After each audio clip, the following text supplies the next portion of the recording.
Assalamualaikum warahmatullahi wabarakatuh. Jumpa lagi dengan saya teman-teman, dan pada kesempatan kali ini saya ingin ngobrol-ngobrol tentang energi ramah lingkungan yang saat ini banyak dilakukan riset oleh banyak negara ya, karena pemanfaatan sumber daya yang dapat diperbarui ini diharapkan mampu menekan laju pemanasan global yang kian meningkat. Salah satu pemanfaatan tersebut ialah untuk menghasilkan energi listrik melalui sumber daya air atau aliran air. Pemanfaatan ini dinamakan dengan pemanfaatan mikrohidro. Pada umumnya dilakukan di daerah pedesaan yang mempunyai daerah aliran sungai, air terjun, serta saluran irigasi. Nah, mikrohidro adalah suatu instalasi pembangkit listrik yang menggunakan sumber daya atau energi aliran air sebagai penggerak untuk menghasilkan listrik dengan skala kecil. Aliran air yang dimanfaatkan memiliki ketinggian dan kapasitas aliran tertentu. Pemanfaatan ini juga dikenal dengan sebutan pembangkit listrik tenaga mikrohidro atau PLTMH.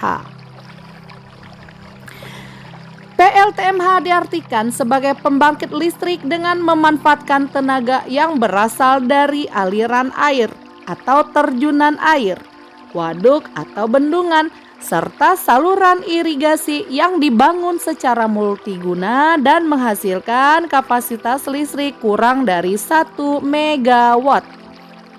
Meski sama-sama menggunakan tenaga air, namun kapasitas listrik yang dihasilkan tersebut tidak lebih besar dibanding dengan PLTA atau pembangkit listrik tenaga air.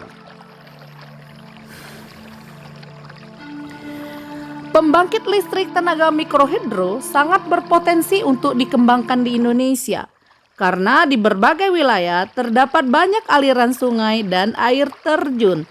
Pemanfaatan ini bertujuan untuk menghemat energi yang selama ini menggunakan pembangkit listrik dengan memanfaatkan energi fosil. Energi fosil itu misalnya BBM ya, solar. Itu makin lama makin habis karena dia tidak bisa diperbarui. Nah, dan sifatnya juga tidak ramah lingkungan, bisa menyebabkan polusi kalau kita memanfaatkan BBM dari energi fosil tersebut. Sementara kalau PLTMH dia ramah lingkungan dan minim ya, sehingga minim menghasilkan emisi dan polusi. Nah, pengertian lainnya mudahnya dia PLTMH ini memanfaatkan air sebagai tenaga utama untuk menghasilkan daya. Besaran daya yang dihasilkan dari pembangkit listrik ini tidak lebih dari 500 kW, sehingga hanya mampu memasok kebutuhan listrik dalam jumlah sedikit. Pembangkit listrik mikrohidro juga sering disebut sebagai watt resources atau energi putih, karena menghasilkan listrik yang berasal dari sumber daya alam yang ramah lingkungan. Nah, pada video kali ini teman-teman, saya kemarin memang mengunjungi sebuah tempat wisata yang saya lihat ini berpotensi ya untuk dijadikan sebagai PLTMH karena dia mempunyai beda ketinggian yang lumayan lah. Mungkin ada sekitar 8 meter atau 12 meter. Punya beda tinggi, dan itu pemanfaatan mikrohidro kalau semakin tinggi, semakin besar beda tingginya, insya Allah itu nanti energi yang dihasilkan juga semakin besar. Daya listrik yang dihasilkan, yang dibangkitkan bisa semakin besar ya pembangkitan listriknya. Dan ini berpotensi ya, ini saya lihat ini dia punya potensi bisa dikaji lagi dibangun mikrohidro di sini.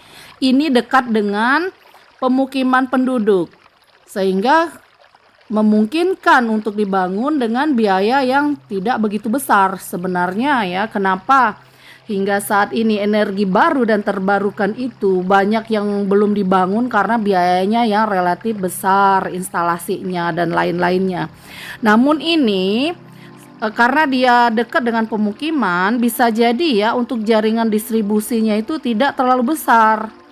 Ya, saluran pembawanya juga tidak terlalu jauh sehingga bisa menghemat anggaran biayanya. Kelebihan PLTMH ini teman-teman ya, dia memang memiliki keunggulan dibanding pembangkit listrik lainnya seperti penggunaan sumber daya air yang potensialnya melimpah di alam. Ini kan dia air terjun ini dia melimpah ya, dia selalu berganti terus dengan sirkulasi alami air ya. Kemudian selain itu bahan baku sumber energi ini ramah lingkungan dan dapat menjadi energi alternatif secara berkesinambungan. Jadi bisa ada terus selama kita menjaga instalasinya berfungsi sebagaimana mestinya. Dapat dikatakan pembangkit listrik tenaga mikrohidro tidak menghasilkan limbah dan emisi gas lainnya. Menurut International Energy Agency di Indonesia DEN ya, Dewan Energi Nasional ya. Kebutuhan biaya sumber daya pembangkit ini juga cukup murah sehingga tidak menyebabkan pencemaran serta tidak menyebabkan pencemaran.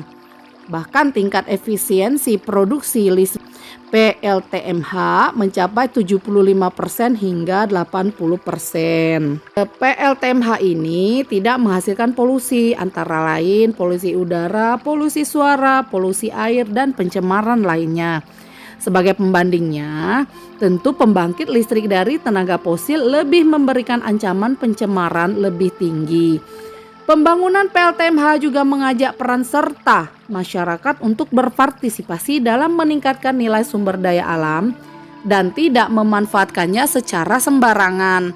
Selain itu juga akan timbul hubungan baik antara masyarakat dengan alam serta kesadaran untuk menjaga fungsi alam, misalnya dengan menjaga hutan tetap lestari agar sumber air selalu ada.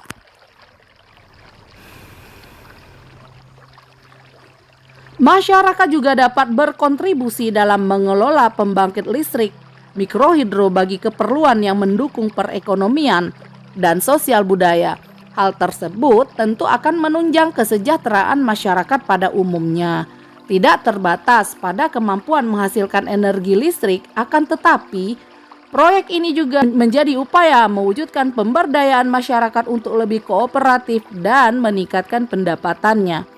PLTMH menjadi solusi untuk mengatasi belum teralirinya listrik di daerah-daerah pelosok di Indonesia oleh PLN atau memenuhi kebutuhan listrik yang belum tercukupi oleh PLN. Dengan adanya energi listrik PLTMH, masyarakat pedesaan akan semakin mudah dalam melakukan kegiatan sehari-hari. Bahan utama dari pembangkit listrik mikrohidro adalah air yang menghasilkan sampingan berupa aliran air yang dapat digunakan untuk keperluan irigasi pertanian. Sektor budidaya pun akan terbantu dengan adanya air, misalnya budidaya ikan. Pembangunan PLTMH secara langsung maupun tidak langsung akan memaksimalkan fungsi daerah tangkapan air dan secara otomatis masyarakat akan memelihara kualitas air untuk keperluan pembangkit listrik. Hal ini tentunya lebih efektif jika masyarakat harus menggunakan genset diesel yang sumber bahan bakarnya sulit ditemukan di kawasan mereka. Namun teman-teman perlu diperhatikan juga ya, segala sesuatu itu ada kelebihan dan kekurangannya. Salah satu contohnya adalah membutuhkan biaya investasi yang cukup tinggi. Sebagaimana tadi saya sebutkan di awal, meskipun nantinya biaya operasional dan pemeliharaannya cukup murah. Dana investasi tinggi yang dimaksud ialah untuk membangun sebuah pembangkit listrik tenaga mikrohidro diperlukan komponen atau spare part yang mahal.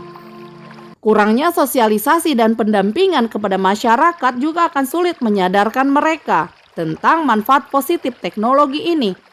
Faktor ketersediaan air seperti debit aliran dan ketinggian air juga akan berpengaruh kepada kapasitas listrik yang dihasilkan. Ancaman penurunan kapasitas biasanya dialami pada masa kemarau, di mana debit dan jumlah air akan turun, sehingga berpengaruh terhadap kurangnya pasokan listrik ke masyarakat. Kelemahan dari PLTMH selanjutnya adalah daya listrik yang dihasilkan tidak sebesar pembangkit listrik tenaga air, sehingga distribusi listrik ke pelanggan terbatas. Jika dipaksakan melayani lebih banyak pelanggan, maka akan terjadi penurunan kualitas listrik. Oleh karena itu, diperlukan penyesuaian antara kapasitas listrik pembangkit mikrohidro dan kebutuhan listrik masyarakat. Demikian teman-teman video kita kali ini. Di video setelah ini atau video selanjutnya, kita akan ngobrol tentang instalasi pembangkit listrik tenaga mikrohidro PLTMH ya. Dari sumber airnya hingga ke rumah pembangkitnya. Demikian teman-teman, jangan lupa like, komen, dan subscribe ya. Assalamualaikum warahmatullahi wabarakatuh.